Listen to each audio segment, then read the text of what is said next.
سلامتان لێ بە بینەرانی بەڕێز ئێمە ئەمڕۆوەکو ڕێکخراوی داکۆک بە ئامادەبوونی چالاکوانان و ئەندامان لە لەندەنی پایتەختی بەریتانیا و لە بەردەم کونسوڵەی عێراق هەستاوین بە ڕێکخستنی گربوونەوەیەک دژی سەرانی هەرێم و عێراق لە بەرامبەر پێنەدانی موچە و شایستەدارایەکانی هەرێم و موچەخۆرانی هەرێم. سڵاو لێبێ وتاری بەڕێزان لەم گربوونەوەی ئەمڕۆ چییە؟ سڵاو لە ئێوەش. بەڵێ ئەمڕۆ لە شاری لەندەن ئێمە وەکو ڕێکخراوی داکۆک هەستاوین بە ڕێکخستنی ئەم گربوونەوەیە بۆ داکۆکیکردن لە مافی هاوڵاتیان و فەرمانبەرانی هەرێمی کوردستان کە تێوەگلاون لە سیاسەتێکی هەڵەی بنەماڵەی بارزانی و تاڵەبانی بەرامبەر بە حکوومەتی عێراق کە هۆکاری سەرەکیەکەی دەبوو ئەوان سزا بدرێن و ڕابگیرێن کە چەند کارێکی نایاسایی دەکەن لە دزینی داهاتی ناوخۆ و خاڵە سنووریەکان و بەڵام لە خۆبایبوون و خۆ بەسەرزانی مەسرور بارزانی بنەماڵی بارزانی تاڵەبانی وای کردووە کە حکوومەتی عێراقیش چەند بڕیارێکی دەرکرد لەو دوانە کە ڕاگررتنی موچەی فەرمانبەران بوو. ئێمە بە هۆکاری سەرەکی حکوومەتی هەرێمی کوردستان دەزانین چونکە سیاسەتی هەڵەی وان وای کردووە کە موچە و ژیانی خەڵک ڕابوەستێ. ئەمڕۆ ئەندامان و چالاکوانانی ڕێکخراوی داکۆک هەستان بە ئەنجامدانی گربوونەوەیەک لە بەردەم سەفارەتی عێراق بە شاری لەندەن مەبەستی پشتگیریکردنی فەرمانبەران و موچەخۆرانی هەرێمی کوردستان هەروە دژی سیاسەتی چەوتی هەردوو حکوومەتی فیدراڵی عێراق و حکوومەتی هەرێمی کوردستان کە ساڵانێکە بابەتی موچەوەک و کێشەیەک سیاسی لە نێوانخوااندا بەکاردێن و بۆ زەرمەندی سەرەکی ئەم کێشە سیاسیانش تەنها فەرمانبەران و هاوڵاتیانی هەرێمی کوردستان وەکو لای هەمووتان ڕوونەکە لە ساڵ 2014 بە حزوری هەرێک لە جەلال تاڵەبانی و مەسعود بارزانی بە ناوی ڕاگەاندنی ئابووری سەربەخۆوە لەو کاتەوە ژیانی هاوڵاتیان بە چاقارە گەشتووە. ڕۆژ بە ڕۆژ ژیانی هاوڵاتیان کەوتوتە قەیرانەکان زیاتر بۆ موچە و ژیانی هاوڵاتیان زیاتر دووە دەخەن و دایانەوە کۆنتڕۆڵ ژیانی هاوڵاتیان بەستنەوە بە موچەوەکە لە کاتی هەڵبژاردنەکان وەکو کارتێک شار دژی هاوڵاتیان بەکار هۆکاری هاتمان بۆێرە بۆ ئەوەیە ژی بەسیکردن و ڕێنی قوتی خەڵکی هەرێمی کوردستانە لەلایەن حکوومەتی عێراقەوە هۆکارەکەشی بە تایبەتی یەکێتی و پارتین کە ئامادەنین داهاتی ناوخۆ و داهاتی خاڵە سنووریەکان و داهاتی عەقدی نەو پێشکەشی حکوومەتی عێراق بکەن. حکوومەتی عێراقی شەریکە لە هەموو دزی و گەندەڵیەک لەگەڵ بەرپرسانی هەرێمی کوردستاندا بۆ ئەوشتان هیچ قانونێکی نییە بەڵام کە دێتە سەر ماف و قوتی خەڵکی هەرێمی کوردستان قانون ئەڵێ هەموو شتێک بە قانون ئەکەن. پارتی دموکراتی کوردستان ئەڵێ ئێمە کەرامەتمان هەیە کەرامەت نادۆڕین بۆ خاتری پارە یان مەسرور بەرزانی ئەڵێ ئێمە نانی وشکە خۆین. ئێمە لێرەوە داوان لێ ئەەکەم موچەی خەڵکی هەرێمی کوردستان بنێرن کەرامەت و نانی وشک بۆ ئەوان و دڵنیاشم کە ئەوان خاوەنی نەکەرامەتن لە نانی وشکیشە. ئەوڕۆ ئەندامانی ڕێکخراوی داکۆ کاتی فکشەنداکەین لە بەردەم باڵوێزخانی عێراق و پەیامی خۆمان بدەین بە باڵوێزخانی عێراق دژی ئەو زوڵمەی کە لە خەڵکی کوردستانەکەی لەسەر پێنەدانی موچەی هەرێمی کوردستان لەلایەن حکوومەتی بەغداوە و بەڕاستی حکوومەتی هەرێمی کوردستانیش بەتایبەتی پارتی و ژەتی هەڵی زۆر گەوریان هەیە لە دزینی سەرۆک سامانی ئەو میلەتە لە دزینی نەوت لە بە قازاق بردن و ئەتوانین لە داهاتی ناوخۆ ئەو موچەی دابەشکەن بەڵام نایکەن لەبەروی بەرژەوەندی خۆیان تێدایە کە پارە بە خۆیان پۆڕ بکەن میلەتەکە بسی بکەن. ئەندامانی ڕێکخراوی داکۆک و چالاکوانانی کورد لە بەریتانیا ئەمڕۆ هەستاین بە ئەنجامدانی خۆپیشاندانە لە دژی بڕیاری برسیکردنی هاوڵاتیانی هەرێمی کوردستان بە بڕیاری تایبەتی تەیب سامی وەزیری دارایی کەوتکردنی جیاوازی لە نێوان فەرمانبەرانی هەرێمی کوردستان و هەروە حکوومەتی عێراقی. ئێمە لێرەوە هاتووین بۆی دەنگی ناڕەزایی دەربڕین کە دژی ئەو بڕیارە بۆسینەوە و هەروەها پەیامی بگەێنینە کاربەدەستانی باڵای حکوومەتی عێراقی کە بە تایبەتی سەرۆک وەزیران محەممەد شای سوودانی و هەروە وەزیری دارایی تەیب سامی کە دژی ئەو بڕیارەین و هەروە ئەگەر بە زووترین کات ئەو بڕیارە چارەسەر دەکەن ئەڵوەسی دیکەمان دەبێت. وەکو ڕێکخراوی داکۆ کە ئەم گربوونەوەمان کردووە ئامانجمان لەم چالاکیە پشتگیریکردنی مامۆسایان و فەرمانبەرانە کە موچەکانیان چەندین ساڵە بوونەتە قوربانی ململانیەکانی حکوومەتی هەرێم و حکوومەتی عێراقی کە ئەوان کێشیان هەیە ئەوان ململانیان هەیە ململانی وڵاتانی ئیقلیمی و وڵاتانی زلهێز هۆکارەکەی ئەوەیە کە موچەخۆران و فەرمانبەرانی هەرێم بوونەتە قوربانی ئەو سیاسەتە. ئێمە وەکو چالاکوانی کورد لە دەرەوە وەکو ئەندامێکی ڕێکخراوی داکۆک هەستاین بە ناڕەزایی دەربڕین بە نەدانی موچە و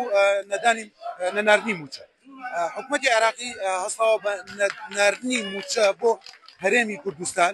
هەرێمی کوردستانیش بە هۆکارێکی سیاسیە بە هەست هۆکارێکی کێ نەیتوانیوە موچە بدا بە تاکی کورد لە هەرێمی کوردستان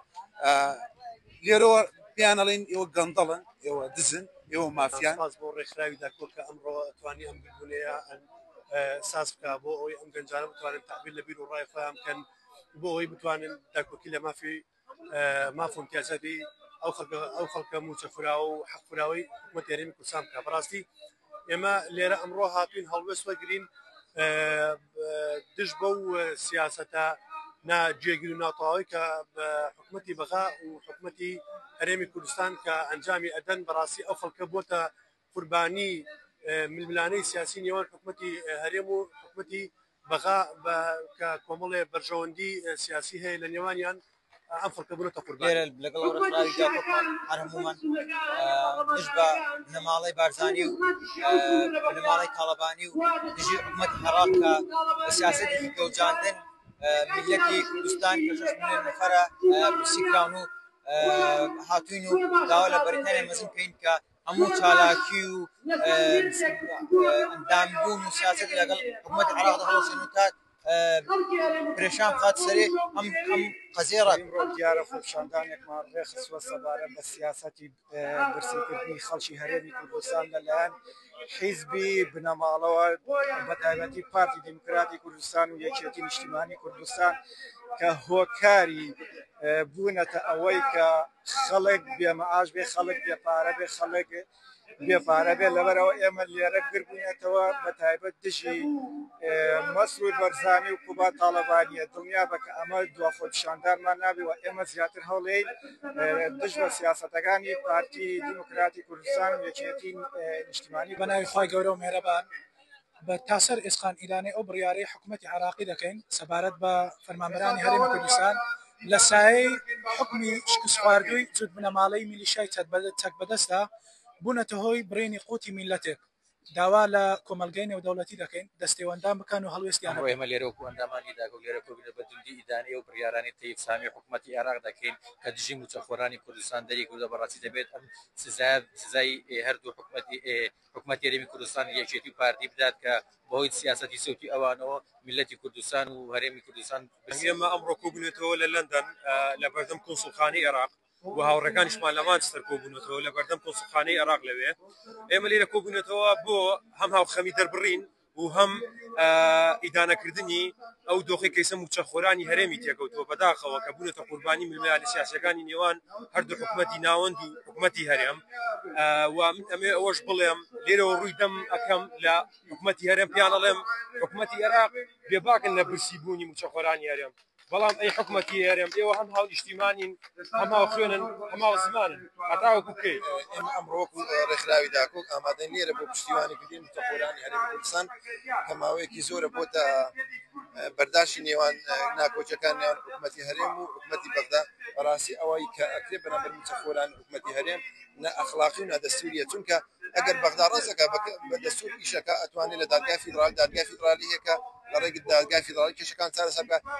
هەروە لە ڕێگا دادگای فیدرالی ئەتوانێت سەرانی دزی خاینی خۆفرۆشی هەرێم دادگای بکات و لە دەسەڵات دووریان بکاتەوە من داوایەکیشم هەیە لە ڕێ ئێوە لە خەڵکی هەرێمی کوردستان کە ئیتر بەسە کاتی ڕاپەڕینە بەڕاستی کاتی خۆیەتی کە ئەمان ڕاپەڕن دژی ئەم دەسەڵاتی داگیرکاری خۆسەپێنێ حکوومەتی هەرێمی کوردستان کە ئەمان بەڕاستی حکوومەتی هەرێم ناپارێزن ئەوەی کە حکوومەتی هەرێمی پاراستووە بڕیاری ئەنجومەنی ئاساییشە بەڕاستی ئەوان بەس هاتن بەرهەمەکەی بخۆن دەستان خۆش بێ هیوادارم خەڵکی کوردستان ڕاپەڕێ بەرامبەر و چالاکوانان لە لەندەن بەشداریمان لەو گردبوونەوە یەکتر هەڵوێستمان هەیە دژی نەناردنی موچەی موچەخۆرانی هەرێمی کوردستان لەلایەن عێراقەوە ئەمە دوا بە دوایەوە دێت کە ڕێککەوتنێک لەلایەن ئەمریکا و هەرێمی کوردستانەوە کرا دوایەوە حکوومەتی فیدرالی بڕیاری ڕاگررتنی موچەیدا بەهۆی گەندەڵی و ناحەدالەتی لێدا بەشکردنی موچە بۆیە داواکارین لە حکوومەتی فیدرالی کە هاوڵاتیانی هەرێم سزا نەدات پێویستە ئەوانی سزا وەردەگرن بەرپرسانی پارتیۆچێتی من نەک هاوڵاتیانی بەشمەتخراوی هەرێمی کوردستان. ئەمریکا ڕێکخراوی داکۆ هەستا بەگربوونەوە لێرەکانیش باڵکی سەرشام بەژاری کەم خۆپێشاندانێ کاری خۆپێشاندانەکەش دژی نەدانی موچێدان حکومەتی عێراق و حکومەتی هەرێمی کوردستان ئەمەش سیاسەتێکە بۆ برسیکردنی خەڵک بێتە کۆلەی حیزبی دەچێتی ڕۆلێرە کۆبینێتەوە پاڵپشتی خۆمادار بن بۆ مامۆسایانی هەرێمی کوردستان کە لەلایەن حکومەتی عێراقی فاشیستەوە بە بڕیارێکی زۆر خەڵک بڕادراوە کە موچەکانیان ڕابگیرێت بەداخەوە حکومەتی عێراق و حکومەتی هەرێمی کوردستان هیچ باکیان بە ژیانی مامۆستایان نییە و لە هەموو وڵاتێکا ڕێز لە مامۆستا ئەگیرێت و باشترین ژیانیان بۆ دابینەکرێت بۆی بتوانن چین و توێژێکی ڕۆشنبیر و تێگەشتو خوێنەوەات پێشپێش کۆمەلگاگەمان بکەن بەڵام سەرانی عێراق و سەرانی هەرێمی کوردستان لە تاو دزی و تاڵانی و گەندەڵی و گیرفانپڕکردنی خۆیان ئاگان لە ژیانی مامۆستایان نییە. ئەمڕۆ ئەندامێکی ڕێکخراوی داکۆ بەشداریان کردووە لە خۆپیشاندنکردنەوە لە بەردەم کۆچخانەی عێراقا بۆ ڕانەڕەوانەکانی ئەوانی کە مەعاش نانێن بۆ هەرێمی کوردستان لەم بەینا بەس یەکێتی و پارتی قاچاقچەکە لەبەر ئەوەی پارەکەش بنێرن یەکێتی و پارتی نیوەی لە 150 هەڵەگرن بۆ خۆیان و بەش میلەتە داماوە فەقیرە ڕەش و ڕووتۆکەی نایێت بۆیە ئێمە لێرەوە داوایان لێ دەکەین ئەو پارەیە کە ئەینێرن داوایان نەکەین بە زووترین کات بۆ جەژن دەستی بێ دوو باینە دووباین جەژنە کەس هیچ پاری پێ نییە خەرجێکی بۆ هەرێمی کوردستان بۆ ماوە مناڵەکەی بکە بۆی داوا لە حکومەتی هەرێمی لە عێراقەکەم ئەو موچەی بنێرن بۆ هەرێمی کوردستان و بکا بەدەستی ئەو ڕەش و ڕووتە داما.